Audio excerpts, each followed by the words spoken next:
Good afternoon. Welcome to the first podcast of Chatting with Dave and Sam. I'm Dave. And I am Sam. So this podcast is a partnership between Cape Conscious Media and Caban. And it's designed to give life and business mentorship for an hour every Thursday at this typical time slot. ESCOM permitting, of course, because we're all beholden to almighty ESCOM. And it will give you insight about all kinds of business issues, life issues. And in fact, while we're live, if you want to ask us a question, the question will be popped up and we will give you an answer. So just to kick off, this podcast is going to be about what it takes to be an entrepreneur. Now, between myself and Sam, we've got 46 years experience of being an entrepreneur. And part of the podcast is the fact that we will be sharing our journeys and how we've overcome adversity, which is plentiful when we go through entrepreneurship. How do you feel about it? Yeah, thank you, Dave, for the intro. So definitely, to call it a journey is even an underestimation, because being an entrepreneur is part of your DNA. It's a lifelong thing. You don't ever stop being an entrepreneur. And I'm excited to be part of this podcast. Thank you, Nantel, for the space. It's beautiful. And I'm looking forward to actually imparting not just life experiences, but actual valuable advisory and knowledge that business people watching can go home and use. Yes. Even just the consideration of the time slot. Remember, we spoke about that. Entrepreneurs are so busy, nobody really has time for lunch. But just take a break for yourself during the day. Have your sandwich, tune into our podcast. We want to hear from you as well, what it is that you need assistance with or advice with, or what your challenges are. And like Dave said, that's what the comment box is for. I'm excited because aside from the many, many years of entrepreneurial experience that we are basing this podcast, advisory podcast on, Dave and I continue with new ventures and new missions, making impact and so on. So it's not like we're just stagnated either, right, Dave? We've constantly kind of transformed and gone into different fields and spaces we've never been in. Well, that's the excitement of being an entrepreneur, because of the fact that it just changes, the dynamic changes all the time. And new opportunities avail themselves. And typical entrepreneurs, you grasp at those opportunities and you run with them. Some fail. In fact, the international standard of, or the international figure for the top 500, Fortune 500 CEOs, they have failed on average 3.8 times in their career. Wow. Okay. So I think now. And those are the guys that made it. That made it, yeah. Okay. Yeah. But that's an average, right? Okay, so there are some that fell even more. And, going into what it takes to be an entrepreneur, as we've discussed this before, Sam, I'll call it the 4 Ps principle. First of all, if you are planning to go into business, you have to be completely and totally passionate about going into business. Okay, so you can't go half-heartedly. If you go half-heartedly, you are going to fail. Okay, it's guaranteed. You have to have a passion. You must have an inner desire to make a difference. If you go into business and your chief motivation is purely to make money, you will fail, guaranteed. I learned the hard lesson in July 99. I got corrected by 100 million rand. So I know that you have to go in for the right reasons.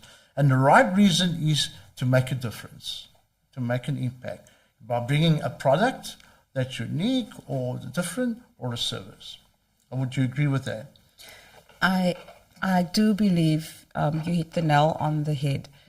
And a lot of people, unfortunately, are going into business out of financial pressure. And there's a bit of a romantic story out there about entrepreneurship. And I mean, even I bought into that at one stage. You know, the unlimited potential for your own income. That is all there. But at the end of the day, it was the urgency in me that birthed the move, the decision to make a difference, that there was more to me. And I think as we're chatting, a lot of things are actually coming to mind, because I was in the corporate space for 20 years before I switched over to entrepreneurship. And there I wasn't really pouring my true self into the job. I was just literally collecting an income. And the need for something more, just to leave not even just a footprint, but just to make a difference in my time here, that consciousness set in. And that really propelled me through very difficult times to keep going. And that's the passion I think you're talking about. And yes, and the thing is you're referring to is persistence, right? Which is the second P. You have to persevere. You have to carry on. The third P is patience. Okay. Now, I've personally been an entrepreneur for 36 years, and what I do is I help other entrepreneurs. That is the business that I'm in. And I love it. Now, let me tell you that not one single business plan that I've seen over this time frame has actually ended up working exactly as you planned it. Oh, wow. Okay. Not one. Okay. And it just goes to show it's important that you plan. You need to do business planning, but you have to have so much patience. So much patience, because it never works out how you planned it to be. It just doesn't do it. Okay, so from my career perspective, I've wanted to achieve a certain goal, and I've achieved those goals. But the route to get to that ultimate goal is always, well, practically most times, not being the route that originally started. Okay, I hear you. Yeah, so I actually saw a graphic once on social media where people talk about entrepreneurship, that you start from here and you want to be there, and people perceive it to be a straight line to get to that point. Actually, to get from here to there, it's something like this, and goes up and down and backwards, and eventually you get there, but nowhere near as to what you originally set out to be. So if you have the passion, the fire, there's a real fire to make a difference, and bring out a product and services, and it's your secondary goal to make money. Obviously, you want to make money, but it's not your prime objective. You're persistent. You show a lot of patience, because you need a lot of damn patience to get to the point where you want to be. You achieve performance, and that is our 4P principle. And talking about that, when you started out, what was your greatest fear? Well, my greatest fear, also sort of personal dynamics played a big role. At that stage, when I started, things were shifting in my personal life as well. So I think holistically, I was just ready to do something new. But the fear was letting go of the certainty of a monthly income and medical aid. That's the hardest thing. Giving it, letting it go.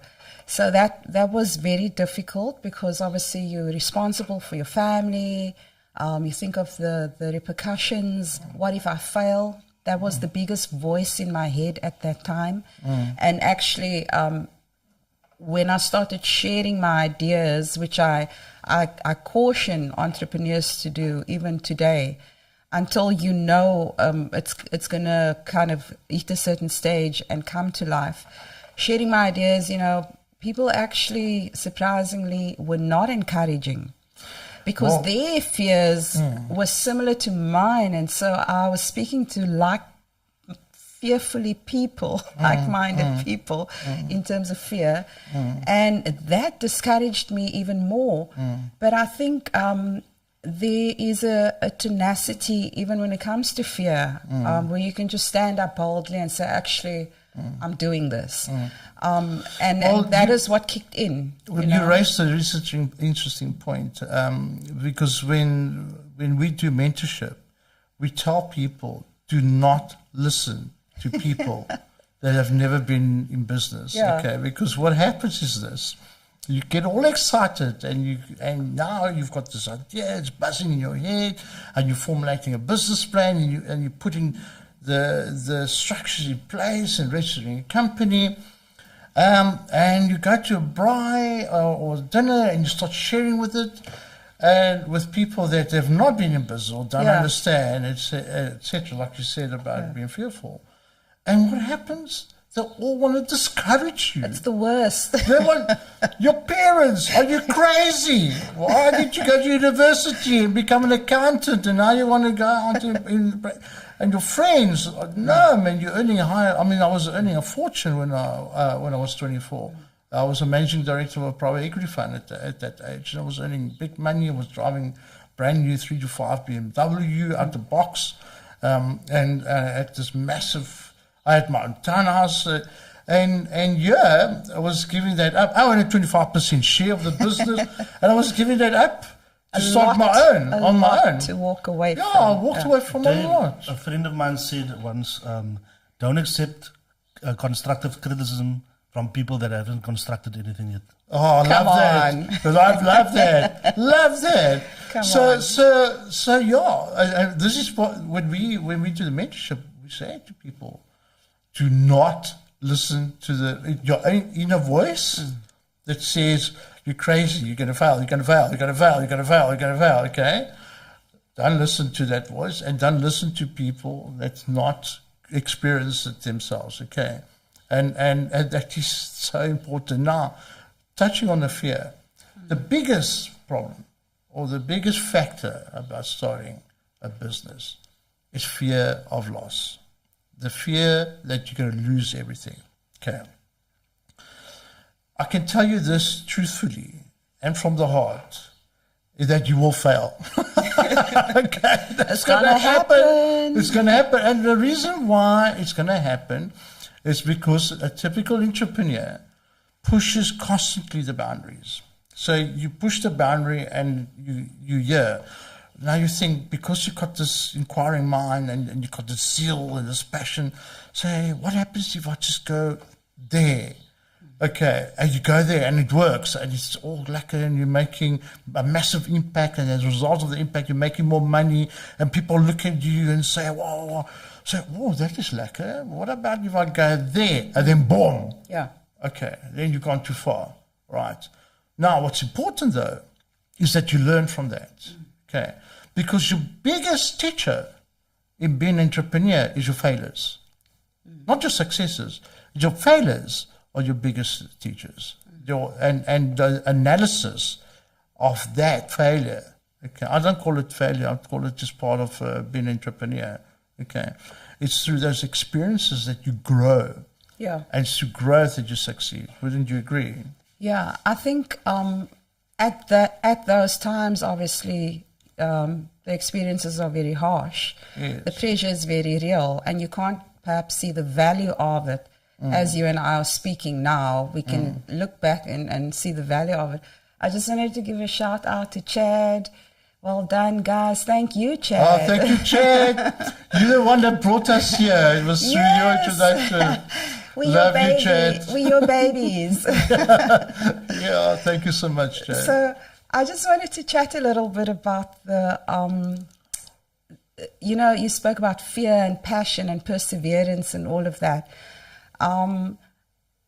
one needs to actually recognize as well, I'm speaking to current day entrepreneurs, if you're actually ticking those boxes, do you have the passion that it takes? Do you have the perseverance? And that is a reality check that you kind of uncover during your entrepreneurship journey. Do you have the integrity to deliver what you say you're going to deliver? Are you responsible with money? So it's a very uncovering journey. I'm talking about the person, the entrepreneur itself, aside from the business and the pressures and that. If you're looking at the psychology of it, the stress of it, it could be years before you're actually stable. I mean, I think last I read it was a 5-year span before you're really successful even. There's studies even that even takes even longer. I've read studies that it takes about 8 years to Quite possible. But you know, stability is a very relative factor, right? Because I think back on my own journey where I told you at a young age I was successful from a material perspective at the time. Obviously, my sentiments shifted dramatically over the years and went from what I had to starting my own business. And in a couple of years, at times I had to sleep in my car. Oh, wow. In my car, okay. So you come So from from penthouse to Volkswagen. Well, I can't remember what I had, but it wasn't very comfortable sleeping in a car. And the thing is this, though, if you understand that could be part of your journey, if you understand that those kind of things can happen, okay, then you overcome that fear. Okay, the problem is when you're fearing the complete loss, okay, because then you're actually changing your whole personal dynamic.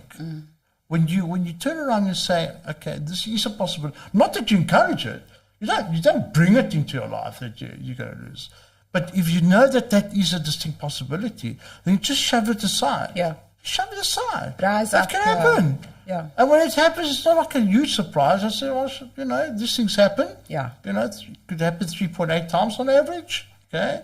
It's very unusual, mind you, to find an entrepreneur that succeeds first time go. Yeah. Okay. I don't know many.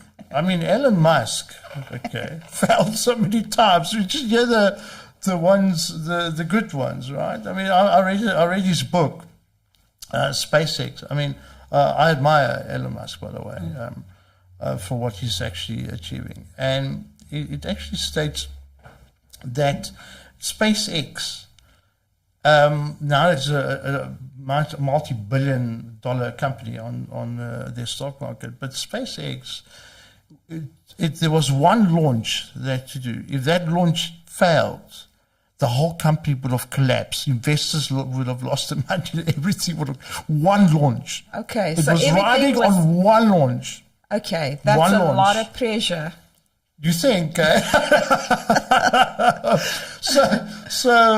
also when he sold his PayPal company, he took his full proceeds and he started Tesla, SpaceX, and SolarCity, and he invested all the money that he actually got paid out for PayPal. He invested his money fully in those three companies to the extent that he had to borrow money to pay his rent.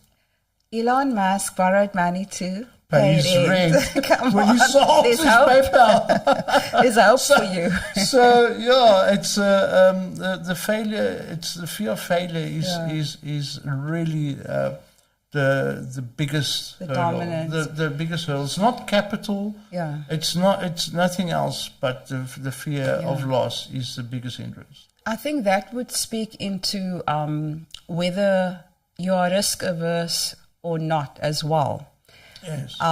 Because one needs to consider if you are not naturally inclined to take risks as a human, as a person, your character, your personality, then surely that type of fear is going to grip you and you're never going to push through Or is that something that can be trained out of you? You can overcome What do fear. you think? You can overcome fear. But it in take- terms of either naturally being risk inclined or Well, averse, or So I don't think that, I don't believe someone is naturally an entrepreneur. I think that one there are certain attributes that one can learn about the risk. If you're risk adverse, then you have to work on it. But obviously it's possible. I don't buy the notion that. It's a no-no. It's a no-no. Because in fact, you can be an entrepreneur within a work environment. correct. Okay, so in other words, you can be progressive. You can come up with ideas, and in particular, companies like Google, where they encourage The people that- entrepreneurship. so you can have those skills and that we're referring to right now, being within an organization. Obviously, you must be in the right organization. But you see, I don't understand that dynamic, because, as I said, at the age of 24, I broke free. And I remember one time when I went through one of my downturns. Okay, you go through cycles. Business is like a sound wave. It goes like this constantly. I mean, it is like that. Yeah. Okay, it's a fact. I went through my downturns, and my ex-wife encouraged me to go and do a job interview. I remember I've never had I haven't been to job interviews. Actually, I think in totality in my life, I've been to 2 job interviews in total. Oh, wow. Okay, in total. Okay. And you still think there's no such thing as being born an entrepreneur? No. I started off being an accountant. Okay. So, but anyway, so I went to this interview. It was a good position, and I really didn't want to, but my ex-wife said, please, we're going through financial strain, et cetera. And I went, and I ended up interviewing them. Because I'm not used to. So I didn't understand the dynamic, the role. I didn't get the job, thank goodness, because I didn't want to get a job. But I started interviewing them, and when I left, I laughed. I could see that the CEO was very confused at what was going on. So was I, in fact. Which brings me to another point, by the way. Another critical point. If you're going to go into business, your spouse or your life partner has to be on board. Okay. It has to be on board. Do not enter into any business or start a business if your life partner It's not on board. is not on board, because you're going to have the pressure during the day of starting a business, which is highly complex and difficult. It's a difficult process. And then you go home at night, and then you get the hana in the ear as well. Okay. It does not work. It does not work. So I said, in one mentorship process, came to me and said, my wife is against me on this journey of mine, And I gave him the different interventions that he should try to persuade her. And he said, no, try that. So my ultimate suggestion to him is get a divorce. Was that your professional advice?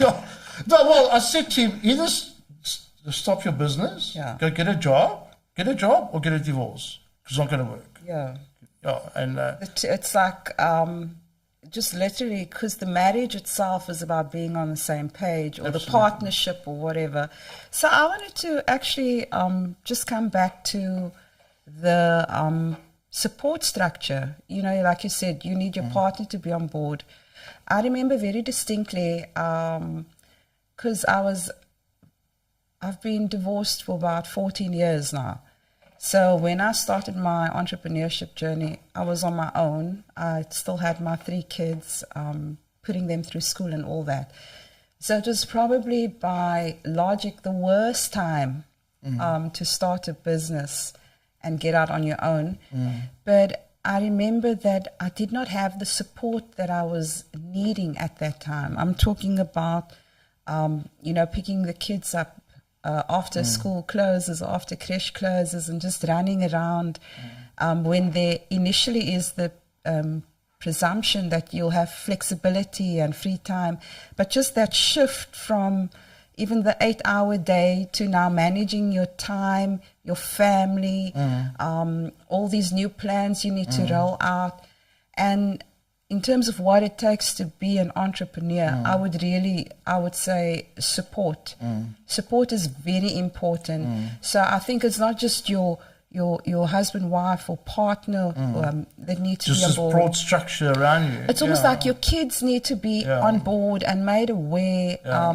That there's like a whole lot of repercussions and ramifications of neglect, and they're fighting for attention. Your parents need to almost be on board for the babysitting and all of that. Your partners within the business, they need to actually fully understand your life and your dynamics of your life. So I would say if you're embarking on the entrepreneurship journey, make sure as far as possible that you have the correct type of support to hold you up while you're running that journey. That is so critical. And you also touched on an interesting point about your partners. Now, normally people start on their own, on the entrepreneurial journey, and they start a business on their own. But I would encourage people to seek business partners, okay? For the reasons that you just raised as well. Being an entrepreneur, it's a very, very lonely road. Yeah. Very lonely road. And you've got all kinds of hazards that get thrown at you. And it's better to share that with a business partner that's like-minded, okay? Now, I wrote a whole blog about choosing your right business partner. The right business partner is not the one that's got the cash only. You have to connect. Yeah. There has to be a chemistry. I'm talking about platonic chemistry, obviously. There has to be a chemistry when you choose a business partner. And I'm emphatic about this. In Caban, I'm the group CEO and majority shareholder, but I've got some key people that you know. Yeah. Okay, some key people. Pillars, But the people that are with me on my entrepreneurial journey with Caban are amazing individuals in their own rights. Okay? And we share the similar sentiment. It doesn't have to be similar religious beliefs or of that nature, but it has to be about your basic ethos and your outlook on life. Okay, because a Muslim and a Christian can be in business together. Okay. As long as your outlook and the way you see things and the way you want to make an impact is same. Okay, so again, if you choose a business partner that's just got money, but you're not in sync, you don't gel, that will also fail. Okay, and this notion that business is just business. It's the biggest lot of nonsense I've ever heard in my life. Business is not just business. It's so much. So therefore, you have to take cognizance of these things when you embark on this journey. Another area that both you and I, subscribe to is you choose a mentor before you start. Yeah. Choose a mentor that can actually assist you. Obviously, someone that's been on a journey themselves. But again, when you choose a mentor, you have to also connect. How do you feel? I mean, we mentor together kids in Loyal Marine School. It's a real privilege. And I mean, these are the kind of things that we tell them, right? I think it's absolutely, it's an invaluable part of your journey to bring the right people. Because you can't get your time back. You can't undo, well, I suppose you can, respond if things go wrong, but you can't undo all that was done for the most part. So I think when it comes to mentorship, shop around, look around, check what feels right for you. And Dave, you've been, I would say, since I started my entrepreneurship journey, you've been a mentor to me. Mentor doesn't have to be a physical person. I've got online mentors. I've got books that we've read. I've gone on self-development courses. So what it takes to be an entrepreneur in this regard and mentorship is to be brutally honest with yourself and say, hey, actually, I lack whatever that might be. Fill in the blank space. Yes. And I need to be accountable and want to develop beyond where I am now. So it's mentorship, and the incorporation of mentorship into your entrepreneurship journey is really a mindset. Yes. That entrepreneurs need to be very conscious about. You almost need to be watching yourself from a third person, or you get lost in your own operational stuff, the strategic stuff, the funding stuff, the family stuff, the networking stuff. It's a lot. And for me, a mentor is someone that can always just pull yourself towards yourself. And it's someone that can actually say to you, hey, listen, you're not great with communication. And this is why I'm saying that, but hey, let's work on it. Maybe try this or do that. And then there's coaching as well. Yes. Which is the more like the program, course, educational driven empowerment. Many people come out of vocations that they are good at, and that's another thing. Best for me, sorry, I know I'm jumping all over the place, so it's kind of just coming to me. When you decide what you want to do as a business, as an entrepreneur, I found that the most successful businesses come out of an organic skill set or talent or love or passion. For example, if I love sewing and I'm now going to go on my own, I'm not going to open a pie company. You with me? Well, you have to be passionate about it. You have to be passionate, and it needs to be almost in your natural line of talents and skills. And so when it comes to mentoring, find people in that field. It's very difficult to see outside of yourself, and others can beautifully lay out for you maybe where you're going wrong. So very valuable decision for entrepreneurs, and I don't think enough entrepreneurs are doing that, Dave. I think they're going it alone and kind of getting stuck in the middle somewhere and figuring it out. And I think we're past that phase of our development in the economy of those types of teething problems. There's so much support. Even Caban offers entrepreneurial exactly. support and services. There's so much out there. There's actually no it's a better time now for entrepreneurs than 10, 20 years ago. You feel what I'm saying? Absolutely. This is why Caban's got a very strong mentorship program. Because it's critical for the success of entrepreneurs. So when you decide you're going to go into business, pick a mentor. And you're right, there are many mentors out there can do it for free, but I find the ones that you pay, it's more worthwhile. When you're paying, you're paying attention. You're paying attention. When I find I give a lot of free mentorship, and the free mentorship sometimes doesn't get adhered to, and it doesn't work. People that pay listen. That's the thing. One other area that I think we should touch as well, it's lifestyle. Okay, so remember that when you decide you're going to go into business and become an entrepreneur, it's a lifestyle, complete lifestyle. And how you conduct yourself and what you do is also imperative. I'm turning 60 this year. No. I know. Thank you, Sam.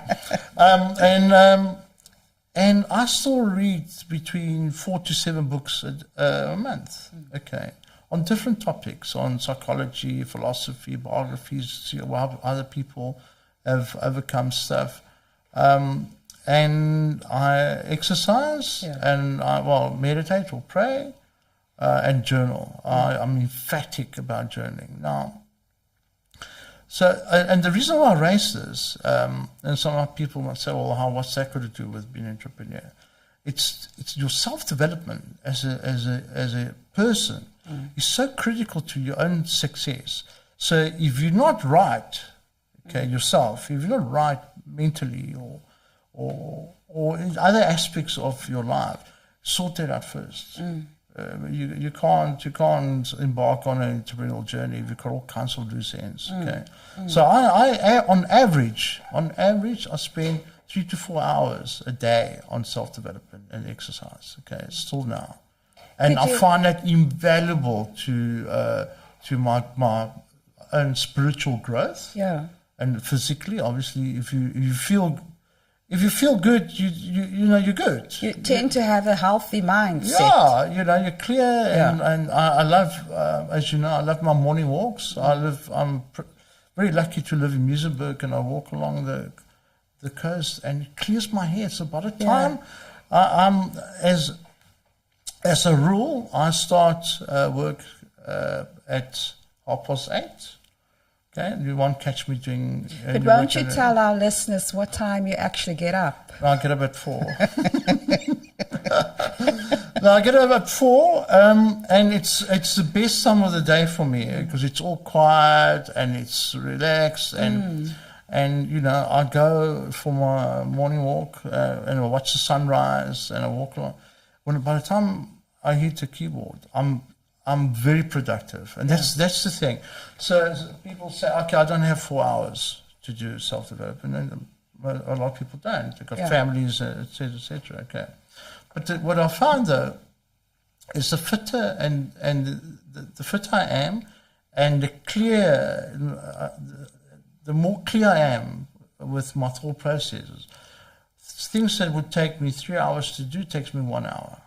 It's that focus that comes in. So your productivity increases to such an extent that you find the time that you can do. Okay, but I don't watch Netflix, and I watch a movie now and again. So I just sit.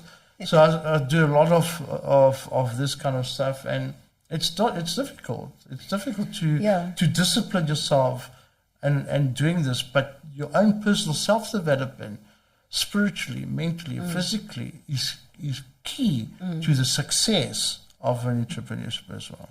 Definitely. I think you touched on the self-care in it's very relevant, Dave. I'm not just thinking entrepreneurs. I'm thinking, people in today's lifestyle is so demanding and fast.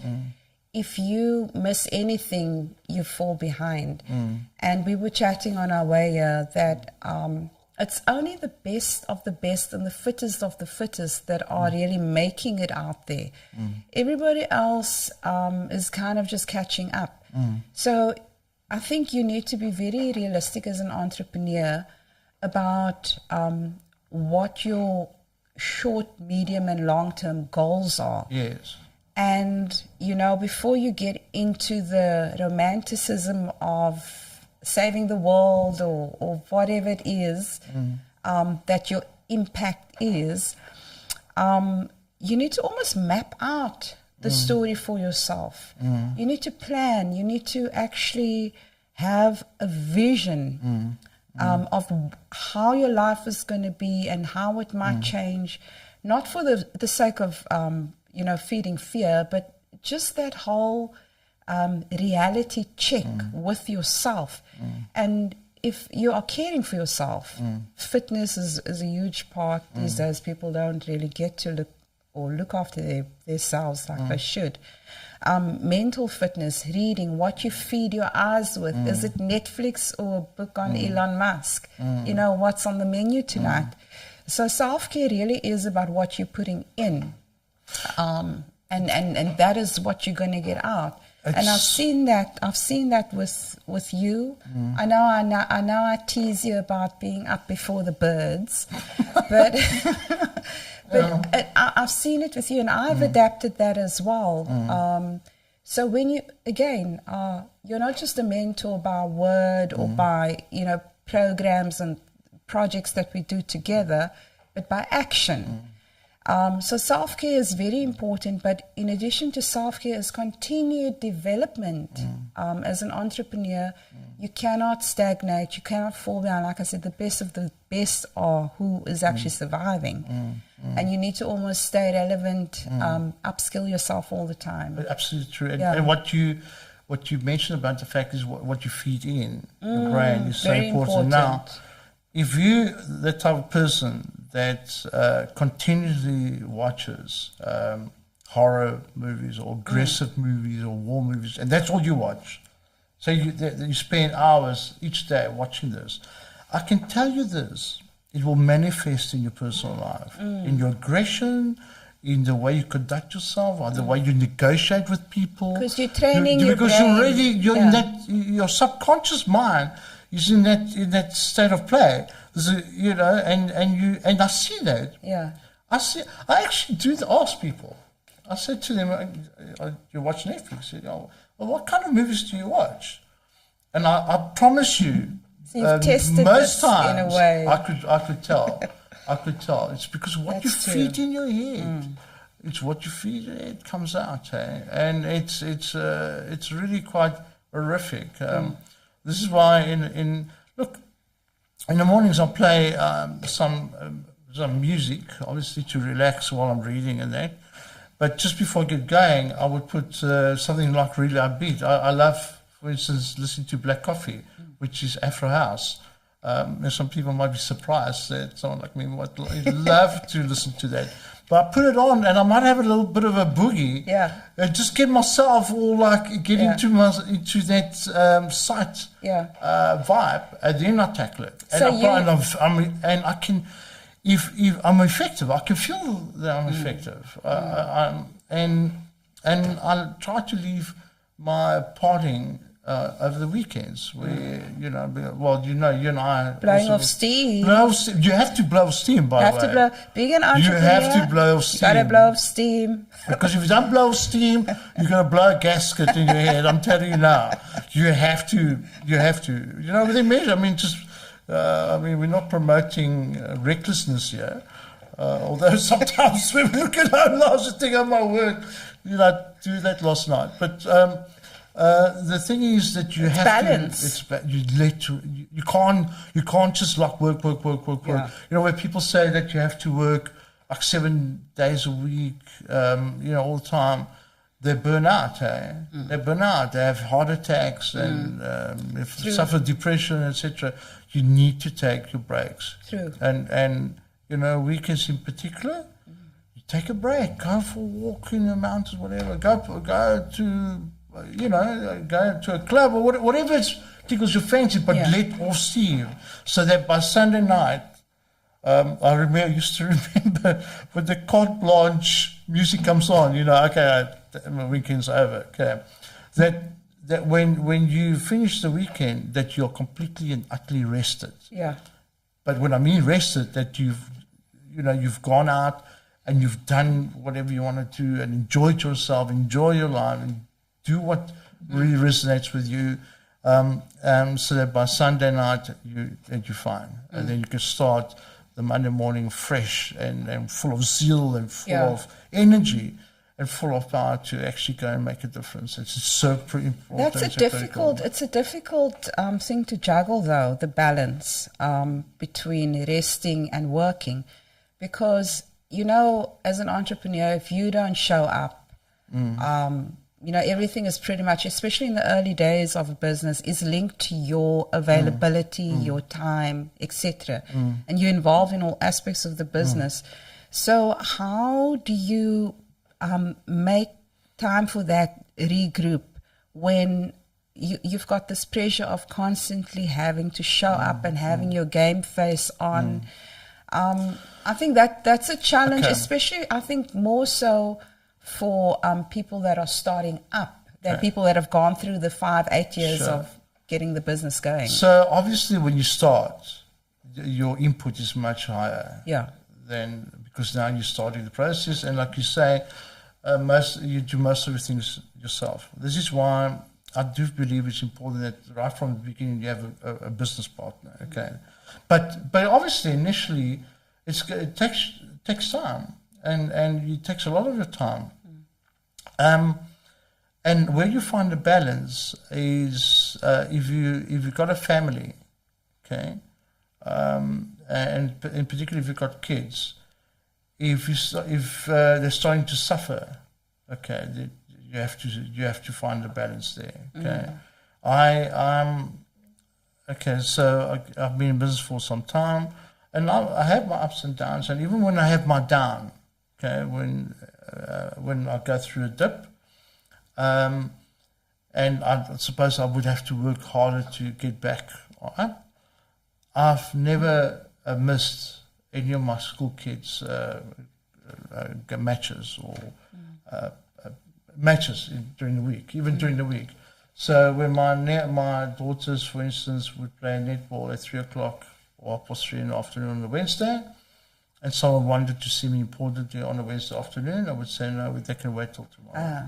Okay. So you have to find, but everybody's different. I mean, everybody, whatever rings true to oneself, it's not prescription. But if you don't find that balance, okay, and I bet you there are some people listening to this and you're saying, oh, it's just all the self-development, trying to find balance, business. Where does one find the time for all of this? Okay, now you do actually. You do. It depends how important you place certain things in your life, okay, and you find that you find the time. Because remember, you say, for instance, you work 8 hours a day, right? Or okay, and you work you sleep for 8 hours. Okay, I'm emphatic about a good sleep. You still got 8 hours. Still got another 8 hours. It's what you do with those other 8 hours. That defines who you are, right? So you can go home and you can watch TV for 4 hours of those 8 hours. That's half of the time that you got free. You can. Or you can do something else. You can go and exercise. You can read a book. So it's your choice. Or you can cut up your work 8 hours and then go watch the match, okay, which takes about an hour and a half, and then go back. Okay, so that 1.5 hours comes off of your 8 hour free time. Yeah. Okay, so it's all about balance. And you know, my biggest heroes are single mothers. They've got this ability to be able to do all these factors, all of it. The multitaskers. Single mothers are my true heroes, and my sister is one of them. And I've got great admiration for my sister, Eva. She's such a rock star, and what she's gone through now, she's overcome things. She's not an entrepreneur, but in essence an entrepreneur, because she project manages and that. And I've got the most highest admiration for women that single mothers, and in particular entrepreneurs that are single mothers. I don't know how they handle the situation, but they do. They do. They handle the situation. I think that just coming back to what you were speaking about now, it kind of also just goes back to self-care. Balance, to me, when I hear you talking about balance and the importance, it really comes down to time management, I would say, and having a good understanding of what's required of you for that day, week, month, whatever. Where would one develop this? Because we've got a lot of youth, and back to the Loyal Marine School, who want to go into entrepreneurship, start their own business. But obviously, if the characteristics we're talking about, it's not that you're never going to be an entrepreneur, but we know now that this is sort of the basic requirements of your character. How do we, I think they say you can't teach an old dog new tricks, but I think we've lived and learned and have learned new tricks. Yes. How do you develop that earlier on in our youth? How do we awaken that sense of accountability, discipline with time management? I mean, aside from school subjects and so on, how do we pour that into the youth just to kind of get them a little bit further ahead than we were when we started. So I've read a book about most successful entrepreneurs that are in business, okay, about time management. And the majority, what they do is spend like one day of the week, say, either some do it on Saturday night, but I mean, I wouldn't suggest, I mean, I like to go out on Saturday night, but some do it on a Sunday night, okay. And what they do is they plan the week. So they'll say, all right, so I'm going to work for this. They record it. They actually do a complete planning, okay, where they'll say, okay, I'm going to wake up my incident at 4, then I do my meditation, then I do my journaling, then I do my admin, then I go do my reading and my, you know, so you structure your day, you know, obviously with certain flexibility because you also don't want to be so rigid that you're controlled by that. But then you go, you do this kind of planning and you find that you, first of all, you fit everything in. Yeah. You fit everything in. Okay, what you want to do, and you get yourself into a disciplined state. Don't start a week saying, "Oh, what am I going to do today?" You know, Famous last words. Yeah, what am I going to do? Kind of thing. No, even if you're at school, school, you're going to go to school for a certain time, right? Plan your classes, plan your homework. It's planned for you, right? And then you know when you're going to do your sport. Yeah. You know when you're going to go home and have dinner, and I mean in a structured home, and you know you're going to do your homework, and so you just follow these kind of simple things, and you find that that you find if you plan it like this, right? You find if you've got spare time. I promise you find the time. The people. And I might get some backlash there. The people that just can't find the time, etc., you'll find that their lifestyle is a bit of a mishmash. A bit of chaos going. A lot of chaos. So, and some mothers might say, "Oh, well, it's fine for you to say you don't have kids, you don't have to go to school." Actually, I've got someone that's in school still, grade 12, and I do pickups. Half the pickups. Yeah. You do all of that. I do all of that, and I go to water polo, so I know all of that, and I do cook. Yeah. Okay. In fact, I love cooking. And I manage all of that with spare time, and so you got to be real with yourself and just be accountable. And if you're being lazy, you got to call yourself out. Yeah. And I think, again, having like mentors in your life and kind of bringing you back to yourself. Yeah. Now, we've spoken about what it takes to be an entrepreneur and some of the characteristics and some of the things that might help you in times of kind of when it's going tough. When do you actually realize you're not, or let me put it this way, what if you're not cut out to be an entrepreneur? Well, how do you actually make that assessment and then, go back to a job or whatever, aside from, recognizing within yourself that you either have certain characteristics or not? You're in it, you've given it a go. Yes, you're expected to fail, and failure is part of, but I mean, I've seen some people that just should not be in the entrepreneurship space simply because of their personal traits, and it's just, It's a very good point. What we do when we pick up entrepreneurs that are like that is we try to change their mindset first. Okay, so we change the mindset. If we cannot change the mindset, excuse me, then we say, look, it's not for you. Okay. If it's not for you, it's not for you. I mean, it takes, the world is made of different people. I mean, an entrepreneur is not better than someone that's working. Yeah. It's, you find people that got jobs that make a greater impact than entrepreneurs. And more money entrepreneurs, more influence entrepreneurs. So we're not saying one is better than the other. Okay. It's something. It is a lifestyle.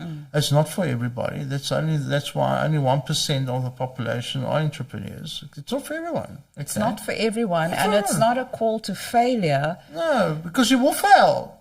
And and if you got a job, doesn't mean that that's just your own situation. This is what you want. And if this is what you want, it's great. But it's interesting, though, if you look at your circle of friends, you'll find that you gravitate to people, like-minded people, right? Correct. So, I mean, like all my friends are entrepreneurs. Yeah. So it's like, but it's not by design. It's not by design, but it's that's how it just works out, I suppose. And yeah, but if it's not for everybody. Like I said, it's only 1% of the people are entrepreneurs. Only 1%. Okay. That's actually a very sobering statistic. If you think of the economy and the contribution that entrepreneurs have to the economy is quite significant. Yeah. So that means it's actually a highly successful 1% that have made it. And again, the best of the best are making it. So well, you'll see in European countries that the economies are driven by smaller entrepreneurs, not the big corporates. Yeah, it's the small. It's the people that are selling fruit and vegetables on the side of the road. Yeah, that's an entrepreneur. There's a lot of impact on that level. On that level, as opposed to an Anglo-American and De Beers. I mean, they all got their own positions, but some of these corporates, the activities of the corporates are questionable. Yeah. So yeah, it's just a situation that you decide that this is something for you, and there's no dishonor. You go and become there's an entrepreneur. no dishonor. Yeah. And if you're in it, and you then decide, okay, this is not for me, and I go back to the corporate world or whatever, so be it. So be it. It's nothing wrong for it, and no one looks down upon you. And it doesn't take away or negate from your purpose as a person, a human here on the earth, because I think a lot of people feel like you can only express your purpose through entrepreneurship. No, not at all. Not at all. No. Not at all. No. Wow, I actually can't believe that the time has gone so quickly. I think we've got to get down to closing. Yeah, I think so. I actually joked with you. I said, "Are we going to make it for an hour?" I told you we would. No, you know why though? You know why? You know why we love doing this? Because I've known you for a few years now. We enjoy doing this because by doing this, where we share our life experiences and we share the knowledge that we've gained over the years, if we can touch one person's life every single day of our lives, I actually did a calculation. In a normal lifespan, okay, it means that you've touched 22,500 people. Are you serious, Yeah. Dave Romero? Wow. Okay, so if you're conscious of this, right? Just one person. Just one a person, day. and it doesn't have to be a grandioso gesture. Yeah. Okay, it can be where you smile at someone and you greet them by their name and you make them feel good. That's an impact. So the reason why the time flows so quickly for us, because this is what we are passionate about. We talk about passion. This is what we're passionate about. This We're is passionate it. about making an impact and impact people's lives. Yeah. And this is why we do it. This is why we have the circle of people, like wonderful people, like Chat and Nantel and Absolutely. Fagan and Kim and Sipho and all these wonderful think- people that are in our lives. I that, think before we close, it's not just about talking and mentoring and carrying on.